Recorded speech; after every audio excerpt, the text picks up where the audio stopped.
up, family, and welcome to the 23rd episode of Exploring the Motherland, AES versus ECOWEST, the lines being drawn. I'm your host, Garth, with Exploring the Motherland, African News with Garth. The purpose of Exploring the Motherland African News with Garth is to help promote the mission of Quest to Unite Africa. The mission of Quest to Unite Africa is to promote critical infrastructure and economic growth or economic development for the benefit of the diaspora in the African continent. We do this through our four main pillar strategies. That would be business, technological innovation, medicine, and cultural engagement.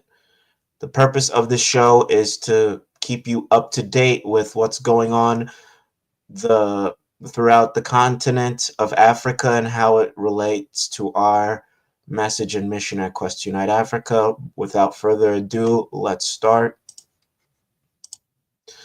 Alliance of Sahel States rejects ECOWAS timeline for its withdrawal.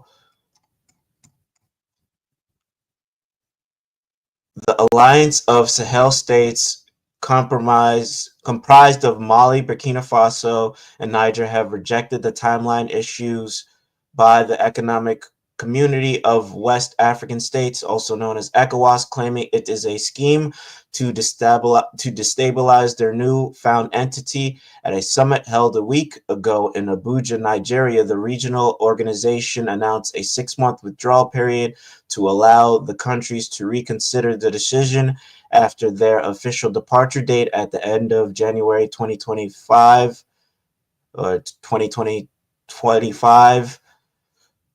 Basically, ECOWAS has extended this date into, I believe it's being extended for them to allow these three countries to come back to ECOWAS because ECOWAS failed its strategic partnership with these three countries to help them protect their borders and to help stimulate trade within ECOWAS, within their countries, within their economic bloc. And Niger, Mali, and Burkina Faso have been dealing with jihadism and terrorism, and it has been investigated that they were complicit in said jihadism and terrorism. That would be ECOWAS. And Niger and Mali and Burkina Faso decided to cut ties with ECOWAS and make their own partnership and make their own initiatives based off of stopping the conflicts and allowing their borders to be secure, because without secure borders, you're unable to, have stability within your population for your citizens to, be able to work and to also provide stability for the society and the nation. But I've talked too long. Let me play some clips, and I'll put the article in the chat. Have you ever wondered what happens when nations unite to take a stand against exploitation and chart their own destiny? The Alliance of Sahel States, AES, a newly formed confederation comprising Burkina Faso, Mali, and Niger, is redefining the political and economic landscape of Africa's Sahel region. This bold initiative represents a united front against imperialism and neo-colonialism and is setting the stage for a future where African nations reclaim their sovereignty. On July 6, 2024, the AES officially transformed into the Confederation of Sahel States during a historic summit in Niamey. Led by Captain Ibrahim Traoré of Burkina Faso, General Assimi Goïta of Mali, and Brigadier General Abdourahmane Tiani of Niger, this movement is much more than a political alliance. It's a declaration of independence from decades of external control. But what does this mean for the Sahel and Africa as a whole? Let's break it down. The journey began on September 16, 2023, when these three leaders founded the Alliance of Sahel States, Their goal was clear: to protect their nations from imperialist and neo-colonialist forces that have long exploited Africa's resources and undermined its autonomy. For too long, the Sahel region has been viewed as a battleground for foreign interests, with its people bearing the brunt of the instability. On January 28, 2024, the alliance made a game-changing decision to withdraw from the Economic Community of West African States, ECOWAS. This move was not a rejection of regional unity, but a call for a redefinition of relationships based on mutual respect and equality. The leaders saw ECOWAS as a mechanism enabling external forces to exert undue influence over African nations. By formally creating the Confederation of Sahel States, AES, on July 6, 2024, the alliance signaled its commitment to building a self-reliant and united Sahel. At the core of this transformation is the declaration of the College of Heads of State of the AES Confederation. This powerful statement outlines the vision and challenges of the AES in clear and uncompromising terms. Declaration of the College of Heads of State of the Confederation of Sahel States, AES, committed to defending the dignity of their people and preserving the integrity of their territory against imperialist and neo-colonialist ambitions. Their Excellencies, Captain Ibrahim Traoré, President of FASO, Head of State; General Assimi Goïta, President of the Transition, Head of State of Mali; and Brigadier General Abdourahmane Tiani, President of the National Council for the Safeguard of the Homeland, Head of State of Niger, founded the Alliance of Sahel States on September 16, 2023. This decisive new step, driven by a shared will to achieve true sovereignty and to initiate a genuine dynamic for their peoples, was reinforced by the withdrawal of the three countries from the Economic Community of West African States, ECOWAS, on January 28, 2024, and the creation of the Confederation of Sahel States, AES, on July 6, 2024. The College of Heads of State of the AES Confederation notes that, since adopting this new strategic stance rooted in legitimate aspirations for freedom and peace, the French imperialist junta, sensing its interests are threatened, has desperately attempted, with the support of certain regional heads of state, to halt the emancipatory momentum initiated by the AES. By reiterating the irreversible and immediate nature of the withdrawal of AES countries from ECOWAS, in its declaration of December 14, 2024, the College of Heads of State of the AES rightly considers the decision to extend the withdrawal of Burkina Faso, Mali, and Niger from ECOWAS by 6 months as yet another attempt by the French junta and its allies to continue planning and conducting destabilization actions against the AES. Instead of coordinating with the AES to manage technical aspects of the withdrawal with immediate effect, the College of Heads of State was surprised by this unilateral decision to extend the withdrawal, which cannot bind AES member states. The College of Heads of State regrets that within ECOWAS, destabilization maneuvers are regularly initiated by a handful of heads of state who impose their own agendas and foreign interests on the rest of the organization.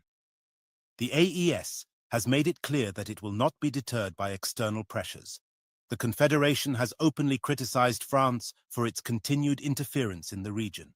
According to the AES, France has aligned with certain regional leaders to undermine the alliance's efforts and destabilize its member states. Despite these challenges, the AES remains unwavering in its mission to create a Sahel region defined by freedom, peace, and self-determination. In their December 14, 2024 declaration, the AES leaders categorically. So basically, the Alliance of Sahel States have rejected ECOWAS's proposal to rejoin the bloc, the economic bloc.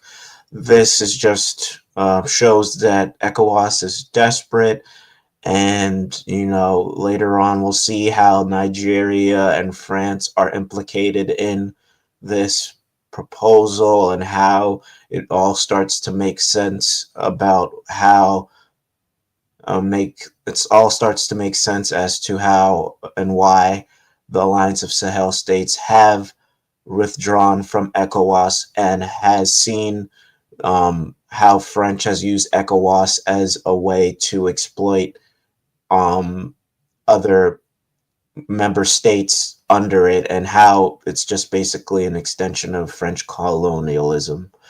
And this other video briefly speaks about what's taking place. West Africa's regional bloc, ECOWAS, has approved a timeline for the exit of 3 countries hit by coups, Niger, Mali and Burkina Faso, after nearly a year of mediation efforts. In a historic move, these countries announced back in January that they would leave ECOWAS. They accused the bloc of imposing inhumane and irresponsible sanctions.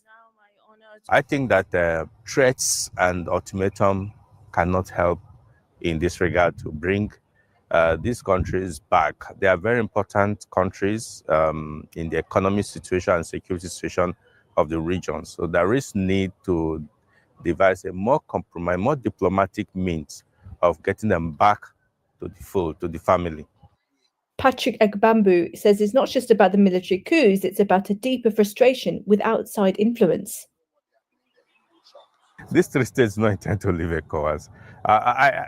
What they are trying to do is, yes, you may call it extreme revolution, because they feel that some countries from outside the continent is actually controlling their economy, their policies, their politics, and all that. So they do not want it any longer. And the belief is that they are using ECOWAS to twist them, to blackmail them, and all that. And that is the belief, and they strongly believe. And the more ECOWAS continue in that line, the more these people resist these attempts. The departure of these 3 countries marks an unprecedented challenge for the bloc, which now must navigate the risk of further fragmentation. These are military boys that already they feel that their stance is the supreme, and you're also coming with a sledgehammer on them. Then they'll say, okay, go to do what you think you can do. And over the years, you can see that for some time now, they have remained. If it's part of the threat of military intervention, but they still, because you can't just go in there and start bombing the people. So the initial threat, Nigeria closing border, Nigeria boycotting these things, cutting off energy supply, these were part of the mistakes that the region made. With the exit process set to be completed by January, the future of regional stability remains uncertain.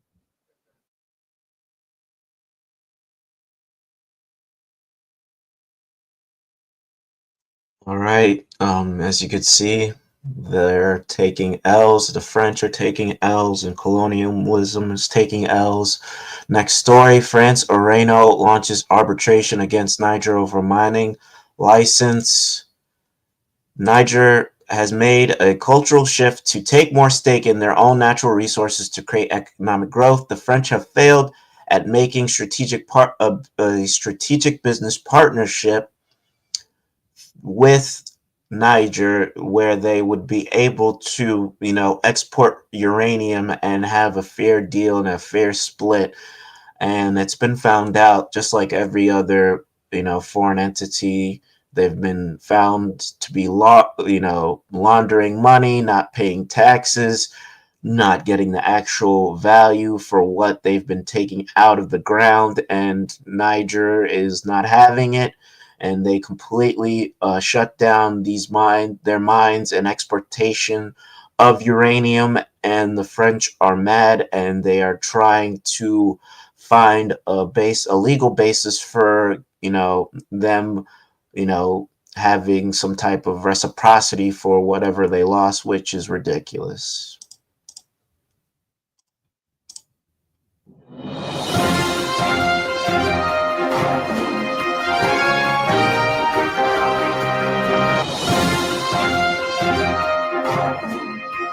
Sahel, bringing you the stories shaping our world.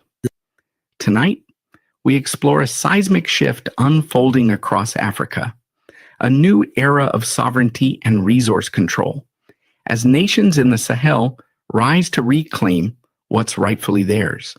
In a region often overshadowed by its colonial past, Niger has emerged as a beacon of defiance. For decades, Africa's abundant resources have enriched foreign powers, with the continent's own people left to bear the burden of poverty. But Niger is changing the narrative. In a historic move, the nation has expelled Orano, a French uranium mining giant that has operated there since colonial times. Let's unravel how Niger has shaken the very foundation of its relationship with France, a colonial legacy of uranium. Niger's importance to France was cemented in 1957, when uranium was discovered by the French Geological Society. This radioactive mineral, essential for nuclear power, turned Niger into an economic lifeline for France. 8 years after Niger's independence in 1960, French authorities struck agreements with Niger's leaders to guarantee unrestricted access to uranium. In exchange, Niger's ruling elite received military protection, aids, and promises of development, agreements many critics now see as exploitative. Successive governments maintained these arrangements, ensuring that French companies like Orano controlled the lion's share of Niger's uranium production. The mineral powered France's vast nuclear energy industry, while Niger itself remained one of the poorest nations on earth and most of its regions in complete darkness. The turning point recent years have seen mounting resentment among Nigerians over foreign exploitation. Protests erupted after a military coup ousted President Mohamed Bazoum. Under the leadership of General Abdourahmane Tiani, Niger's military government vowed to put the nation's interests first. General Tiani suspended new mining licenses and initiated audits of foreign operations. This culminated in the revocation of Orano's license to operate one of the world's largest uranium mines, Imuraren, estimated to hold 200,000 tons of uranium. The site had been idle since the 2011 Fukushima nuclear disaster caused uranium prices to plummet. Orano's attempts to restart operations came too late, with Niger asserting control over its resources. France's stakes in response. This decision has rattled France. Uranium is crucial to its energy strategy, with nuclear power generating 65% of its electricity. Moreover, the European Union relies on Niger for a quarter of its uranium supply. Losing access to Niger's mines strikes a blow not only to France's economy but to Europe's energy security. French officials, including President Emmanuel Macron, have issued strong warnings, with Macron stating that any threats to French interests would be met with retaliation. But Niger's leaders remain resolute. The uranium, they say, belongs to the people of Niger, and it is their right to decide its fate. A pattern across the Sahel. Niger's actions are part of a broader trend in the... All right, and then the link to the video is in the chat. As the video, says that now Niger has, made a cultural shift and made a cultural, standard that they will no longer want to do business with foreign entities that don't respect their sovereignty or their nation. And, they will be only seeking further beneficial partnerships or agreements that allow them to get the full equity of their minerals and their mining exports. And also we at Question at Africa could help them by giving them ways to expand their operation, building more factories and allowing them to, procure their own minerals without any foreign entities helping with that operation, so they could get as much profit and then that economic profit and gain will help develop the country further. Their critical infrastructure, as they said, uranium is a very important mineral as it pertains to nuclear energy. Nuclear energy is a lot more sustainable than crude oil and all other types of energy, so this is important.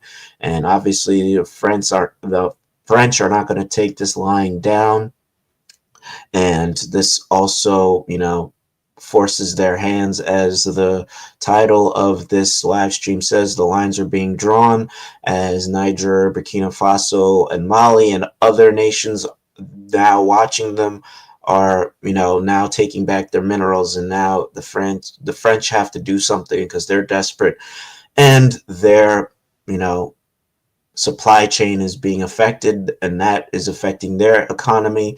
And, you know, the remaining members of ECOWAS are also something that they are trying to, you know, bargain with or try to use as influence to get these countries back in good graces with ECOWAS, which it's failing.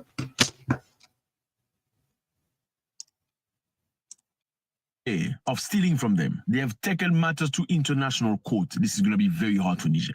We're going to find out just now. Ghana, ex-president of Ghana, Nana Akufo-Addo, under fire. We're going to find out why. So the guy's been lying to us. We're going to find out the truth right now. Malawi, journalists being sent to jail for telling the truth. A big mafia in Malawi like never before. We're going to find out about that now. Also, I mean, hey, there's just a lot of stealing going on, you know. I mean, there is another story about a reporter, you know, calling out another US-based company on them paying unpaid taxes in their minerals based, no, more specifically, diamonds. And the link to this article is in the chat as well. If you have time, you could read that. But this is just basically an overall, you know, again, trend or cultural shift of Africa no longer allowing its resources or precious minerals to just be taken or to be sold pennies on the dollar. No real, you know, reciprocity and equity. You know, all that money being, you know, stolen and laundered. You know, they've smartened up and realized how it's economically stifling them, and, you know, they need to take a stand.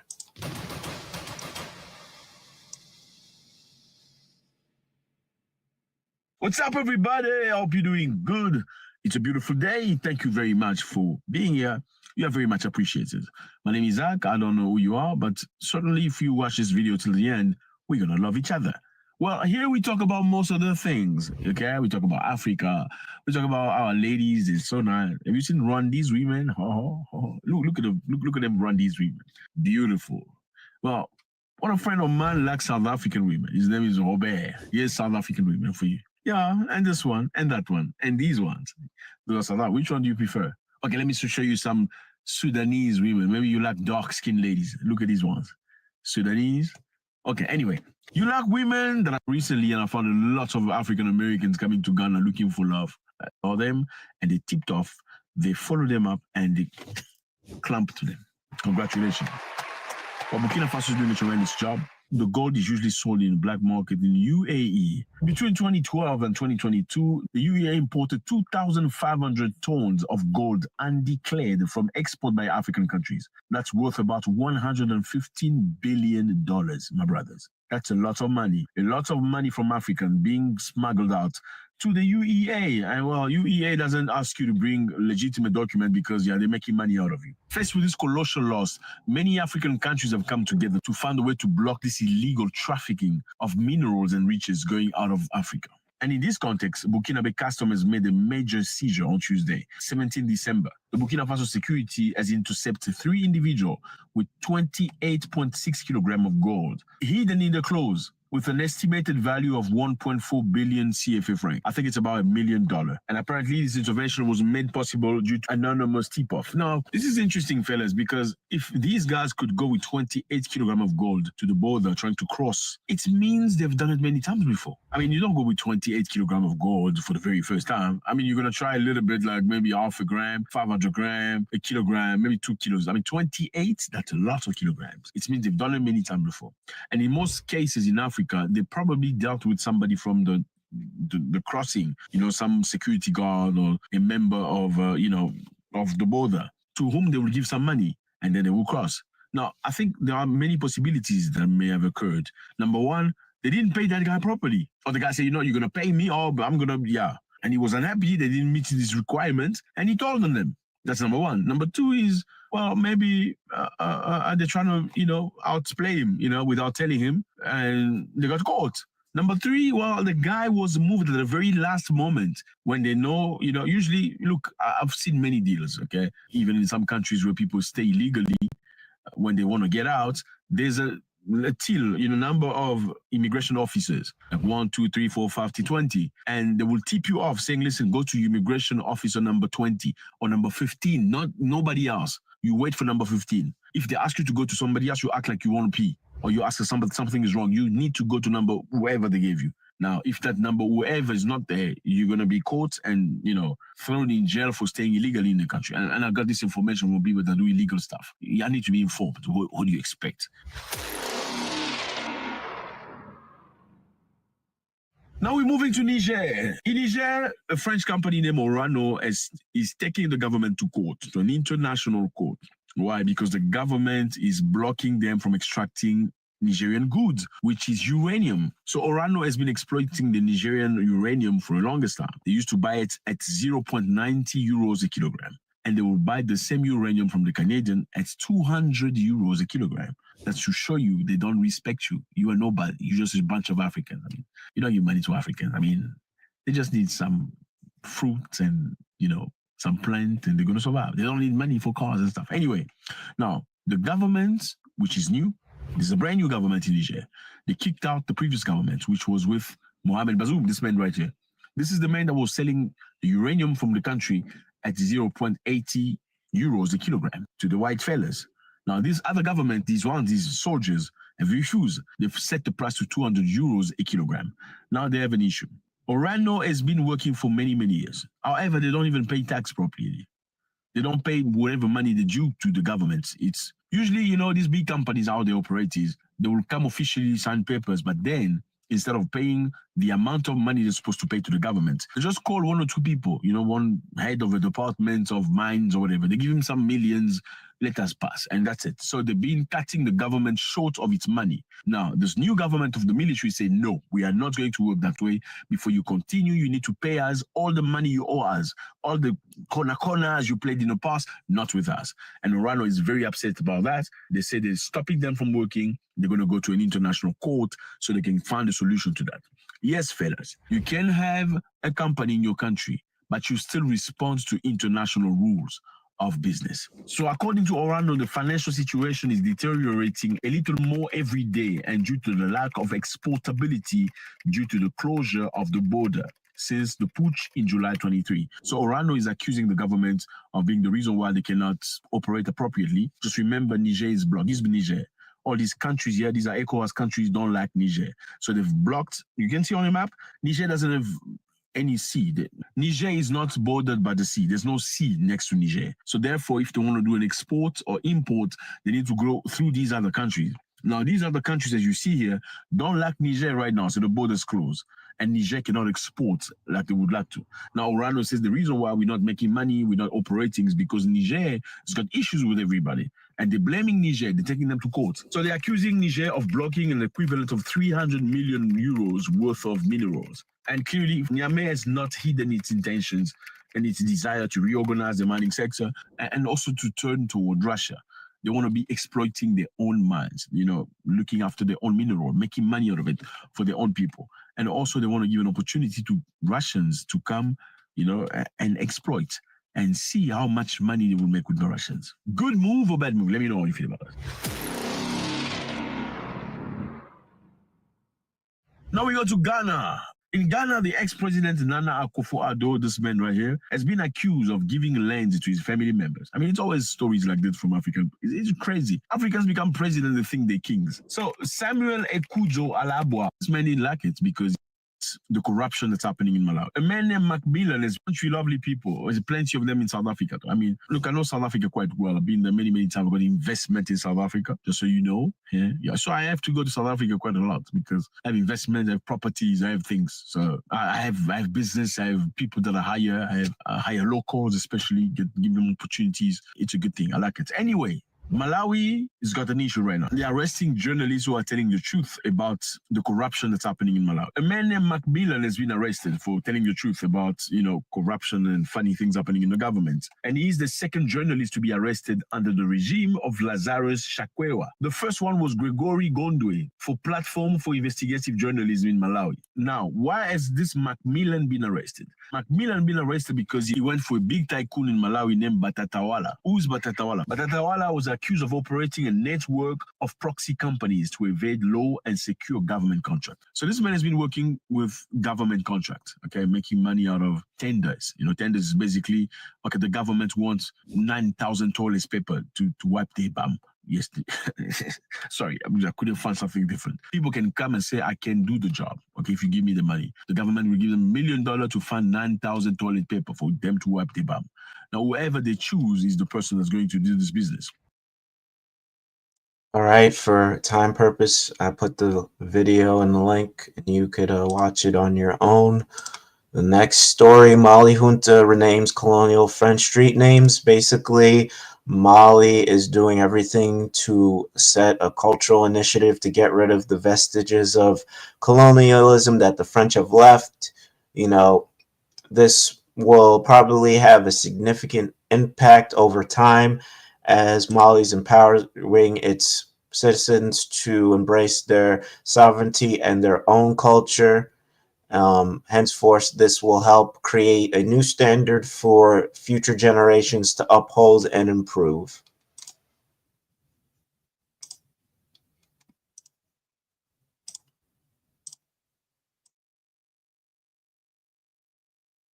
And staying on in the West African region, the junta-led Mali has joined its neighbors Burkina Faso and Niger in ramping up efforts to shed the remnants of its colonial past and to restore the country's rich history and cultural identity. Its latest target, streets that bear the name of the former colonizer, France. Mali has already shut its doors for Western troops and has moved on to forge closer ties with Russia. So does this latest move mark the end of West's foothold in West Africa? Our next report gets you the details. Anti-colonial sentiment in West Africa is taking a new shape. After shedding their ties with former colonial powers, especially France, some of these nations have been looking to restore their culture and honor their rich history, dumping their colonial past. Their latest action, renaming streets that carry former colonial powers' names or identities. Mali is the latest nation to do so. The West African country, which has been ruled by a military junta since 2020, has chosen to get rid of the French colonial names its streets and squares carry, especially in the capital city of Bamako. A decree from the junta chief, Colonel Assimi Goïta, stated that streets bearing the names of members of France's colonial administration have been rebaptized in the capital city. This came after Mali's Council of Ministers had reportedly mandated to rename squares, streets and public buildings in Bamako earlier in December as part of Mali's post-independence efforts to decolonize public spaces and reshape historical narratives. Reports suggest that nearly 25 names across boulevards, streets, squares and public establishments have been replaced. An avenue in the capital city that bore the French name of regional bloc ECOWAS has also been changed to a new strategic confederation that Mali has formed with its neighbors Burkina Faso and Niger, called the Alliance of Sahel States. Now, Mali had gained independence from France in 1960. Post-independence, the country maintained good diplomatic ties with its former colonial power, which aided it in fighting jihadist insurgents in the region. But ever since the military junta took over after a double coup in 2020 and 2021, it has turned its back on France and Western allies due to mistrust. The junta has instead turned closer to Russia, which is providing it with military support in return for raw materials for industrial production amid the ongoing conflict with Ukraine. But interestingly, Mali is not alone in shutting its doors to France. Burkina Faso, Niger, Chad, and Senegal have also rejected France and forced Paris to pull out its military from their territory. Burkina Faso and Niger, which are being ruled by junta as well, have also ramped up their efforts to shed remnants of colonialism in their countries. They have also renamed several streets, boulevards, and historical monuments that carried French administration or colonial names.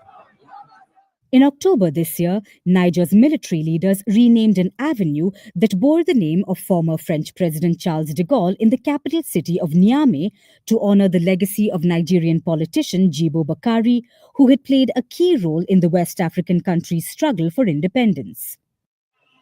So, with Africa's junta trio denouncing their former colonial power and its allies, is it the end of the West's chapter in West Africa? All right, as you can see, the lines are being drawn, the French are being kicked out, and we saw the map earlier that the ECOWAS nations that are still on the border of Niger, Mali, Burkina Faso, and that's a very important thing because you can see that they're the remaining ECOWAS countries are on the shore, and exports and imports are vital through that port. So, Mali and Niger and Burkina Faso taking a stand forces ECOWAS's hands because they may have those ports strategically still, but they lost a huge amount of members, well, not members, a huge significant of strategic land and a strategic population. Niger, Mali, Burkina Faso, they have all the important minerals that they would need. That would be in the West and the French. So now they have forced their hands as to what they're going to do, because now the dismissal of the French and just colonialism and just dealing with them has proliferated, for lack of a better term, and now they just are in the back. They're in the corner. Their back is against the wall. And as the next story pretty much encapsulates why I titled it AES versus ECOWEST, or ECOWAS, the lines being drawn, because Nigeria has been accused of collaborating with foreign powers, the French, to destabilize Niger. The government of Niger has recently levied accusations against Nigeria for acting as a base for destabilizing actions, purportedly with the help of former Nigerian government officials and outside forces. Niger alleges that Nigeria was involved in a recent pipeline attack. And for more clarification, I will play the video.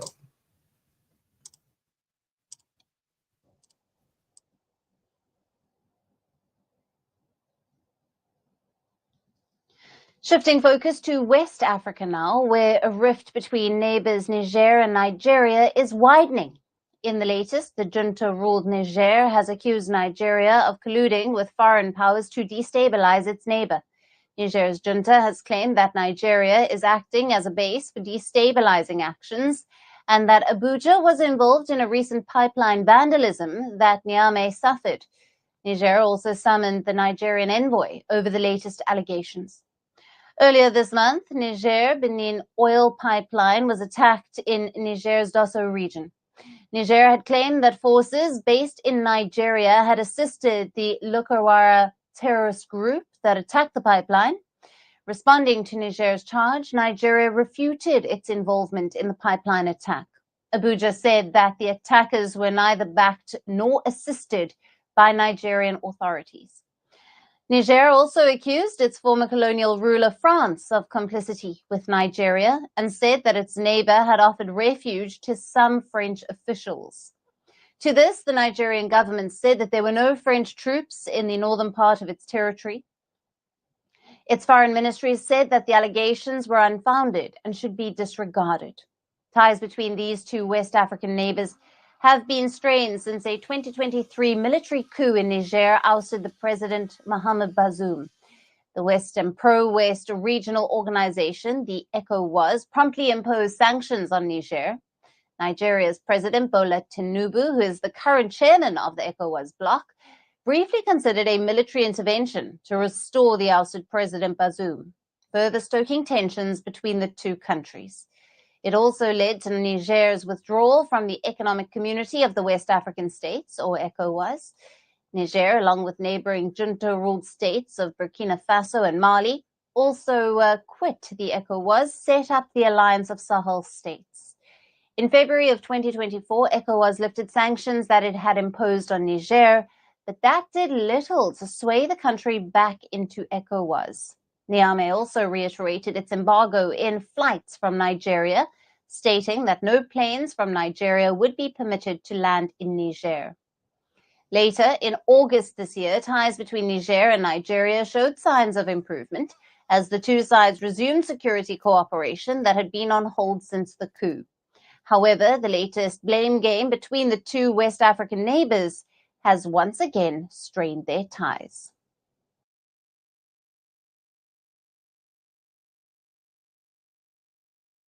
So basically, this just proves that there's veracity to the claims by the Nigerian government as to Nigeria being complicit in destabilizing their new initiative, because you see the sanctions.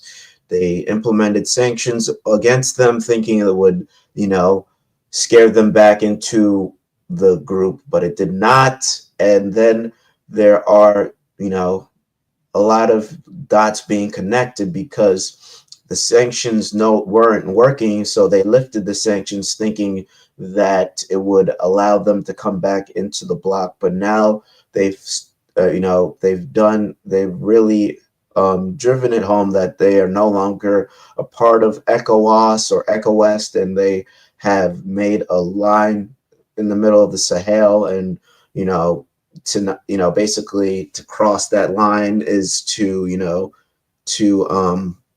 basically challenge their sovereignty, their economic freedom, and their pursuit of breaking free from colonialism. And Tinubu has been found out to be a puppet for the West, for lack of a better term. And this really honestly will probably force the Nigerian people to see that Tinubu is literally just a spokesperson for the West, and all those protests that were going on in Nigeria, because Nigeria has its own problems. ECOWAS hasn't helped Nigeria really with their inflation problem or their fuel, their fuel export, their fuel problem as well, and their pipeline, and just overall getting energy and clean energy to the population of Nigeria. It's going to obviously spark maybe another coup within Nigeria. Who knows? Because obviously something has to give. As the Niger president and Niger administration have, found out that Nigeria is basically one of the biggest, probably most influential groups still that they have in ECOWAS, and that's for a reason. And let me just play the article for more validity. Why is one of Africa's most influential nations being accused of fueling instability right next door? The recent accusations by Niger against Nigeria have sent ripples through West Africa, igniting curiosity and concern over the alleged destabilization of the region.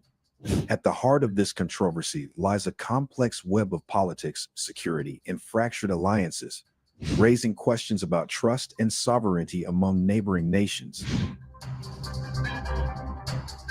Niger's foreign minister, Bakary Yahou Sangaré, has made bold claims that Nigeria, with the alleged complicity of foreign powers, served as a base for militant activities targeting Niger. These allegations stem from a December 13 attack on the Niger-Benin oil pipeline in Gaia, a critical energy artery in the region. According to Niger, forces linked to the Lakurawa terrorist group carried out the act, allegedly with Nigerian support. But Nigeria, a key regional player, has categorically denied these claims. In a strongly worded statement, Nigeria's Ministry of Foreign Affairs condemned the allegations, describing them as baseless and unfounded. The attackers were neither backed nor assisted by Nigerian authorities, the ministry insisted, reaffirming the country's commitment to combating terrorism and maintaining peace. This diplomatic spat is the latest chapter in a saga of strained relations between the two nations, which reached a breaking point following Niger's military coup in 2023. The coup ousted Niger's democratically elected president, Mohamed Bazoum, leading to the country's withdrawal from the Economic Community of West African States, ECOWAS. Nigeria, under the leadership of President Bola Ahmed Tinubu, took a strong stance against the coup, even briefly considering military intervention to restore Bazoum's government.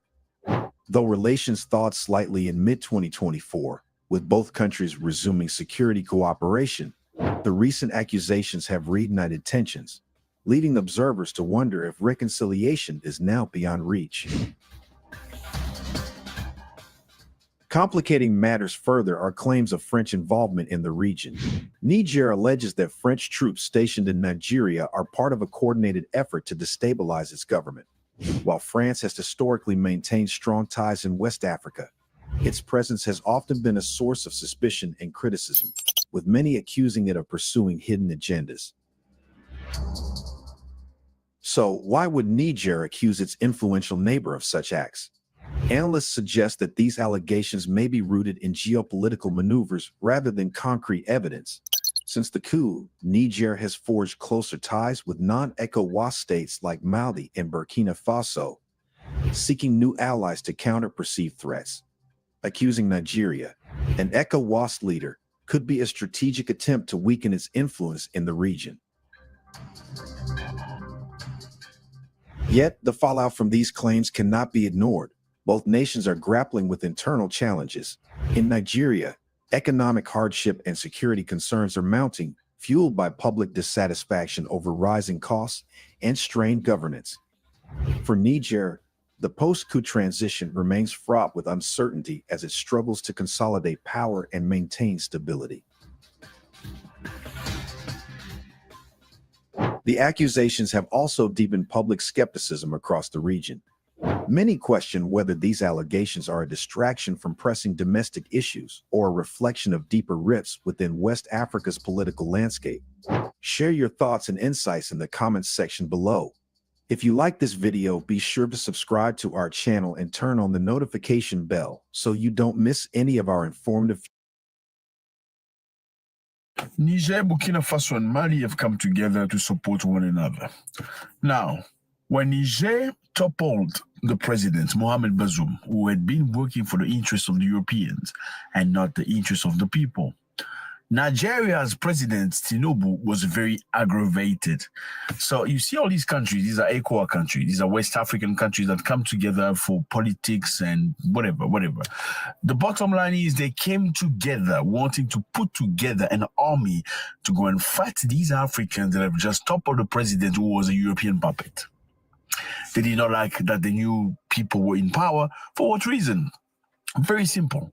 Because if you allow Niger to be free, if you allow the people of Niger to topple the president, we are going to be next, because then they're going to inspire our people and they will want to topple us.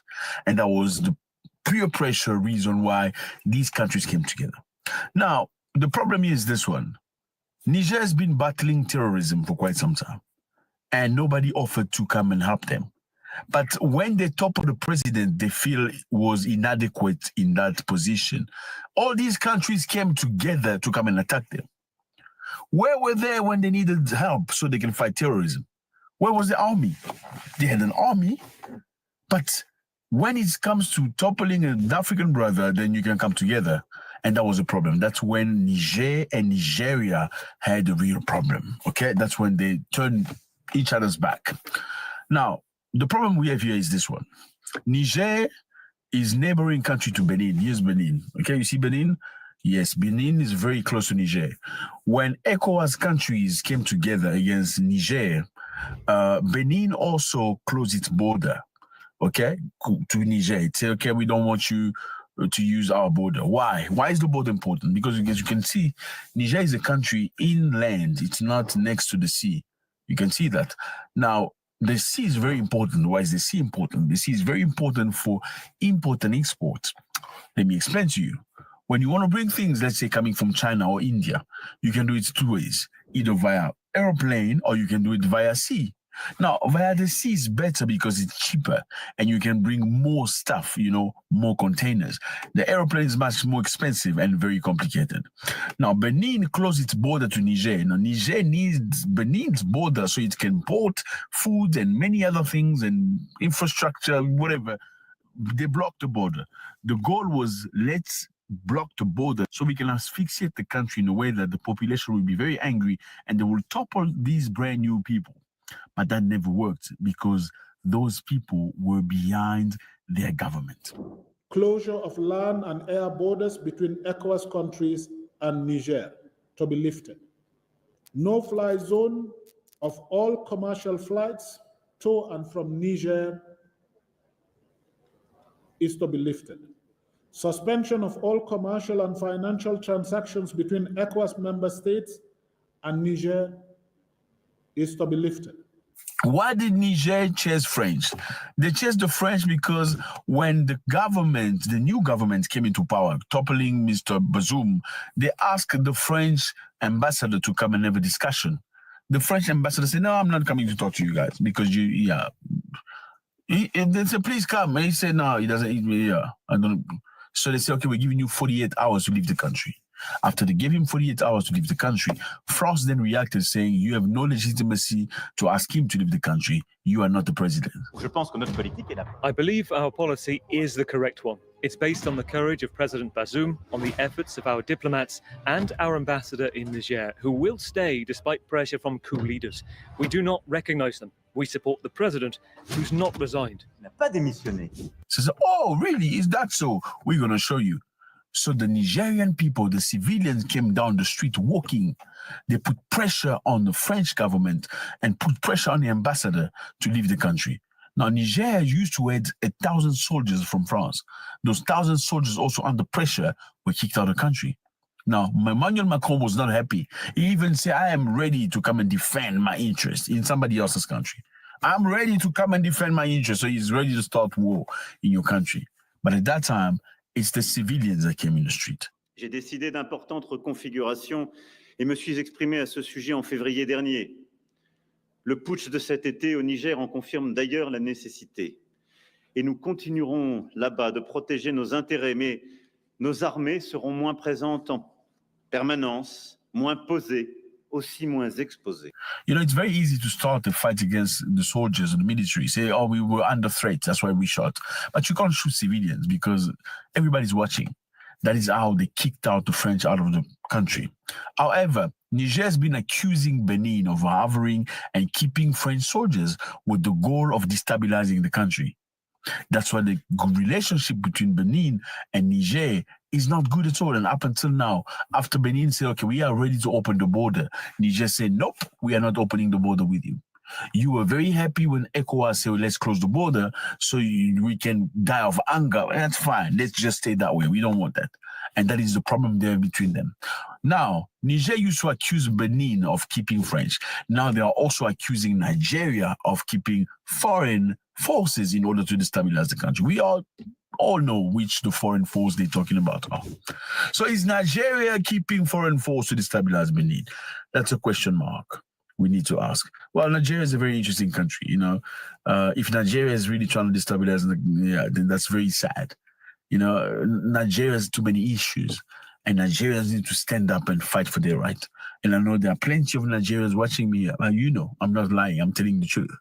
That's the reason why many Nigerians want to leave Nigeria and go live elsewhere and all that stuff.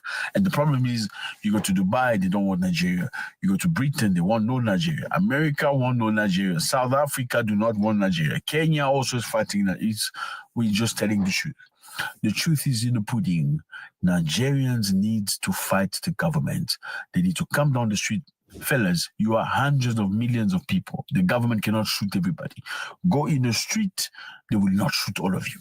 They will shoot some of you, that's fine, but the rest of you will live in peace. Because this thing of leaving Nigeria, making videos on how you need to leave Nigeria now, it's not a good thing. I mean, Kemi, whoever that name is, the lady from Britain, said that the police of Nigeria is crooks. They don't even protect the people. She's not supposed to be Nigerian. Anyway, so Niger accuses Nigeria of keeping foreign power in order to destabilize the country. Let me know how you feel about this story. It's a great pleasure. Nothing against Nigerians. We just want us to move forward. When Niger needed support to fight terrorism, nobody came. But now they can come together and come and fight Niger. And now Niger says, we know what you're doing. The Nigerian government said, despite the efforts to normalize relations, we regret that Nigeria has not given up on serving as a real base for the stabilization of Niger with the complicity of a foreign power and officials and a foreign regime to whom it offers refuge. This is what the Nigerian minister, Bakari Yahoo Sangare, said. Drop a comment, fella. God bless. The rise to power of revolutionary leaders in Burkina Faso, Mali and Niger has marked a turning point in Africa's political landscape. These leaders have exposed long history orchestrated by France, along with its regional allies, to recolonize West Africa. His revelations touched upon 5 major areas, each brimming with implications for Africa's sovereignty and security. General Chiani made the explosive claim that France has been funding terrorism across West Africa, funneling billions of francs into groups like Boko Haram. He revealed documents proving that the former Nigerian government, under French coordination, had been secretly paying salaries to terrorists. Chiani expressed his outrage at this betrayal, stating, "We discovered to our astonishment that the former regime was paying salaries to terrorists with French coordination." This revelation, he argued, not only jeopardized Niger's security, but also exposed the West's hypocrisy in claiming to combat terrorism while simultaneously enabling it. Chiani exposed covert French operations to establish military bases in Borno State, Nigeria, and provided precise coordinates of secret training facilities in Benin and Ivory Coast. According to him, these camps currently host over 400 individuals undergoing training for subversive activities aimed at destabilizing Niger and its neighbors. He stated, "France is attempting to establish permanent military footholds under the guise of counter-terrorism. These bases are nothing more than instruments of control and destabilization. This conspiracy," he added, "underscores France's ambitions to tighten its grip on the region." The general did. All right, for the sake of time, I put this last video in the chat. So basically, we see now that ECOWAS is being found out to be just nothing more than an extension of colonialism and just a way for the West and the French to just be basically basically an occupational force, an occupational entity to make sure and to make, to deter the progress of these countries, and to also just make sure that they are basically going to do the bidding of the West and to also continue to allow them access to a supply chain of minerals and other resources that, you know, they wouldn't be able to have because they don't have the money to actually pay the real value of said minerals and said resources. So they just basically use groups like ECOWAS to, you know, have some influence and to control the politics and the geopolitics of these nations that are still under ECOWAS. And now this will force other countries that are under ECOWAS to make a decision if they want to be puppets for the destabilization of their African brothers and sisters, or they will break out of ECOWAS and take a chance to, you know, take back their country and to take back their sovereignty and to, you know, make a part, but, you know, to, you know, make sure that their government will do what is right for them. So basically, Nigeria is, I believe there's something huge will happen in Nigeria because as the people see now that Tinubu is basically a puppet of the West, but I mean, they've already known this, but more, you know, obviously more documentation and more, you know, paper trails gives validity and veracity as to why the people need to stand up, and they will get more, you know, influence and more support from other nations, especially in West Africa, as to why they need to break away from ECOWAS and to, you know, come together and start doing business with one another without any foreign entities. So obviously, the alliance of Sahel states has, you know, started a huge movement that they do not like, and they've done a lot of things to, you know, stifle them and to stop their progression. You see President Ibrahim Traore, you know, the attempts on his life and all these attempts on their pipeline and things of that nature just shows you that, you know, they are effective and the West doesn't like it. And now we could, you know, this is an exciting time for us to see the opportunity to help where help is needed by helping them in the 4 areas of medicine, technological innovation, culture engagement, and business. In those 4 areas, we could help our brothers and sisters, you know, to continue this movement of them, you know, getting their own sovereignty. And, you know, for, you know, the purpose of our mission is to help them develop economically and to help them develop within their critical infrastructure. Thank you, everyone, for attending the show and watching. Please like, share, and subscribe. And check out questuniteafrica.org if you would like to volunteer or to like to, you know, get involved anyway, or would like more information about how you can help, you know, donate or volunteer. I will put the link in the chat, and then I will let everyone, you know, go and enjoy your Shabbat and enjoy the rest of your day, family. Good. Have a great day.